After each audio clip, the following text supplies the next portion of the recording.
Welcome back to HL Restorations Impacting Midwest Industries. Today we have the managing partner with Duct Doctor, Brooks. Hey, Brooks, Steve. welcome. How are you? I'm glad you could join us today. I know you through some past times when I was a property manager. Yeah. You actually was one of my vendors. I had you come in and clean some ducts at the condominiums that I manage. Yeah. You guys did a fantastic job, Brooks. Thank you. Was impressed with your work, impressed with your company. That's kind of why we wanted you to bring you onto this show, and it was a coincidence that HL and you worked together real close too, so that was great. Yeah, we've been servicing HL for the 7 years we've been in business. Oh, that's fantastic. Well, tell us a little bit about Duct Doctor and how it came up in Kansas City and the story behind that. So Duct Doctor was started in 1986 out of Atlanta, Georgia. One of the differences with us is we use a patented truck, and that truck was actually designed by a board-certified allergist. And so my business partner and I, Jeff, we opened the location in 2013. We began to see that the need for air duct cleaning on the commercial level. Jeff sold HVAC controls for schools, hospitals, and that sort of thing, and just saw the need there. And so we opened up, started with residential like many do, and broke our way into commercial with the truck defining our capabilities, and just kind of grew it from there through, meeting great companies like HL Restoration and other folks in the industry. Oh, that's great.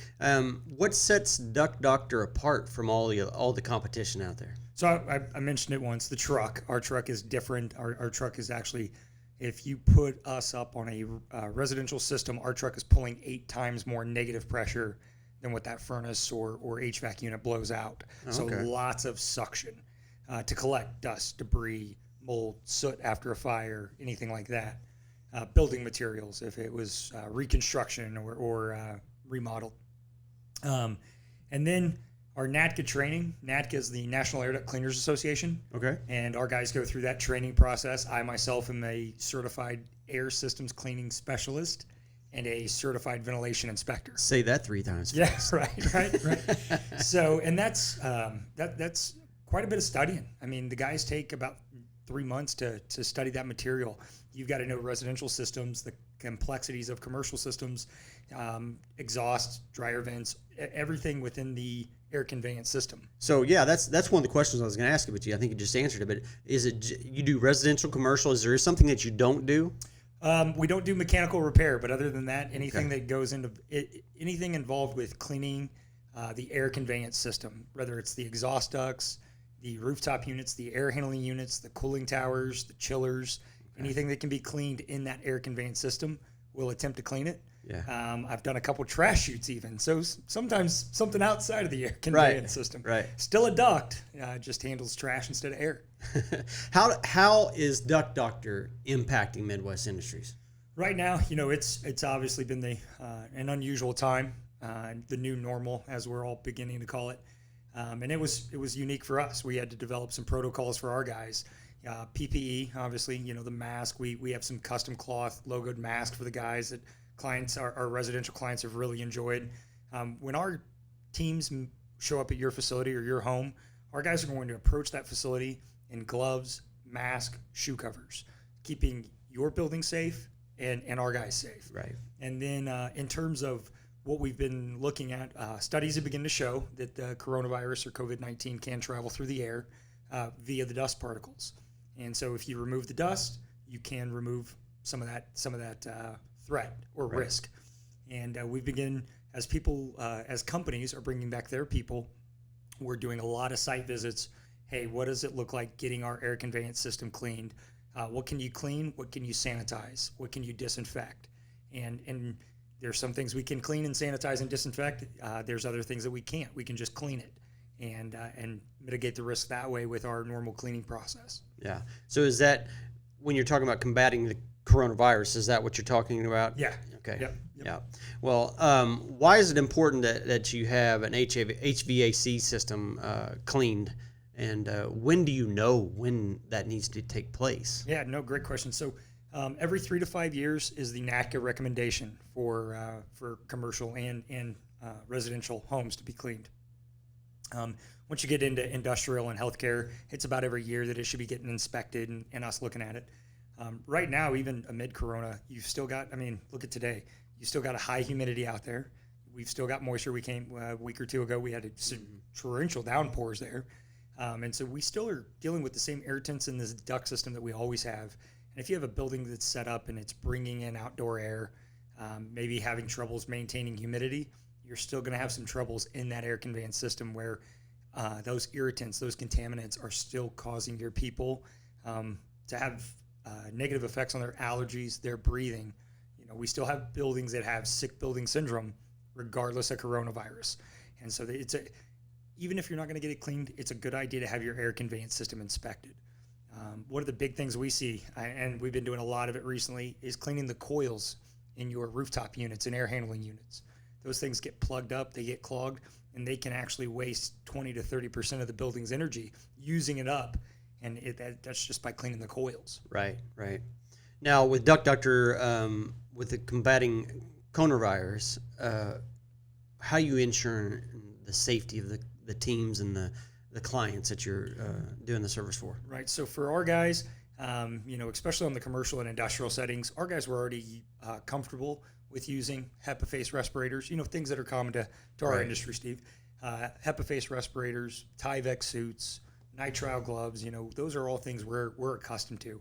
Those are tools we'd use even in the case of mold or a fire damage job. Yeah. And so that's normal for the guys. And then we're including additional air scrubbers while our teams are working. While we're cleaning the air ducts, you still have some dust, debris, and then maintaining low touch points. We don't want to be going into a building to where maybe it used to be that we'd move an office chair, or move a desk, or move ceiling, or not ceiling tiles, but move some things around the room to get access. We're trying to limit that, having the building operator or tenant or client do that for us. Right. So that our guys aren't touching everything inside that building envelope. So what should clients be aware of when selecting an air duct cleaning company or contractor? I mean, is there something they need to be looking for that it's a red flag or? Yeah, so right off the bat, that NADCA certification. You want a client or you want a contractor that's gone through the training, gone through the certification process, understands the industry's regulations, our industry standards, or how to properly clean a duct system. If you hire an uncertified, unqualified contractor, as we all know, you're going to end up, that's going to backfire. That's going to cost you a lot more money in the long run. Right. So the NADCA certification is key to me. And then right now, and I've had friends, family, other clients reach out to me and go, hey, I saw this. Is this accurate? Grandparents in Colorado even that were asking me some questions. You're seeing a lot of duct cleaners make the claim we can sanitize the ductwork. We can guarantee 100% your building's free of corona. That's an outrageous claim. Right. We can't guarantee that the ducts are sanitized from one end to the other. In fact, the national recommendation is we don't sanitize ductwork per the EPA's guidelines. Yeah. So, if you're making false claims or if a price is too good to be true, it probably is, and that should be a red flag. Back away, call around a little bit more. Right. This is kind of a funny story in a way, because when I was calling on you guys for the first time, and one of my condominium building, the board wanted to get the ducts clean and all this, and I was like, oh, okay. I've never really done that before, right? So I was like, I was kind of new as a property manager, and I was like, I'll do that. And then they were asking, well, how do we know the guys are doing it? And they're not just telling us they're doing it and billing us. And I'm like, well, I don't know. What do you want them to do? Put a camera on the end of the thing? And they were like, yeah. And I was like, they do that. I couldn't believe you guys actually have a camera on that machine when it's going through there and showing how it's being cleaned. Yeah. So for us, and that was designed by me to make sure that we could show a client the value we bring. You can't see the inside of your duct system. Right. So if you hired me to paint, what I always tell clients, if you hired me to paint a wall, you could look at the wall and go, you did a great job or you did a terrible job. Yeah. And so we do that with lots of photos when we're doing a duct cleaning, or in that case, a dryer vent cleaning, where we have a 99-foot optical LED camera lit up. I can narrate it, I can video it, and then I can record it, upload it to Dropbox, and drop it back to you or something like that. That's pretty sweet. So, just again, showing that value. And that protects us. That protects you as a client. In those dryer vent settings, there's been several clients that use it for insurance purposes. Yeah. Showing, hey, we got the dryer vents clean. Our dryers are safer. Yeah. And with what's going on right now with COVID and other things, and even with the maintenance, you should be doing this, like you said earlier. But with property managers, I think it's important for property managers to put this in their budgets each year, or every other year, whatever you think is recommended, depending on what the application is. If it's a commercial building, condo, residential, whatever, people need to start budgeting for something like this, especially what's going on. Well, and so more often than not, I get a call and we go out and look at a property, and then a lot of folks, especially on the commercial side, can get taken back by my price. But you also have to realize duct cleaning is a very invasive process. I'm in every office. I'm in opening the ceiling. I'm up in your mechanical rooms. I'm on your roof. I'm in your basement. So, right. There's a lot of time involved, a lot of labor, and we take it really serious. My guys take their time and do it right. And so they can be taken back by that. Cleaning the mechanical system or cleaning the air conveyance system is not a gorgeous item to spend money on by any means, but it has a drastic improvement in the reduction of energy usage and keeping those building occupants, staff, guests safe. Right. Now, you have a website, of course, and an email address. You want to share that with the group. They can reach out and contact you if anybody needs any services. Yeah, so you can reach us at ductdrkc.com, or you can email us at info@ductdrkc.com. Okay, and that was put on the screen just now, but you guys make sure if you have any comments that you want to leave, subscribe, make any comments, and then we'll get that information or message to Brooks as soon as we can. I'm gonna turn the tables a little bit. I'm gonna have a little fun with you. Okay. Here we go. So I'm gonna ask you a few questions, and be honest. All right. Yeah. So they're gonna be fun questions. Fair enough. Here we go. So first, I've got to start by asking, because I usually ask this because I'm a big sports fanatic. What's your favorite football team, NFL wise? We're gonna upset some folks. I'll help you. It's a cheat sheet right here. Cheat sheet. I do like Mr. Mahomes, but I was born and bred a diehard Denver Broncos fan.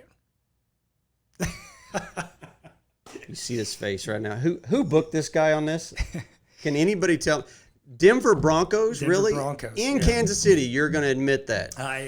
That's a hard badge to wear, especially the last couple of years for us. I'm gonna help you. I'm gonna get you a jersey. It's gonna be a Chiefs jersey. We're gonna take a lot of photos together. That way, it doesn't hurt your clientele around here. Because I'm afraid you saying Denver Broncos, you just lost a lot of clients here in Kansas City. Yeah, it's a rough one. I have to keep on Red Fridays. I tend not to wear my Broncos gear, especially if I have a meeting. That's probably a very good idea. All right. So, what's your favorite dinosaur? Oh, T-Rex. Easily. Why? At one point, King of the Jungle, right? He was the man. What do you think is worst way to die? Oh, drowning. Oh, me too. Drowning. I'm so scared of drowning. Yeah. Oh my gosh, that would be a horrible way to die. The next one: if you could eat only one food for the rest of your life, what would it be? Oh, pork bellies. Easy. I'm from KC. Pork bellies. All right, KC, but he's a freaking Denver Broncos fan. But anyway, what conspiracy theories do you believe in?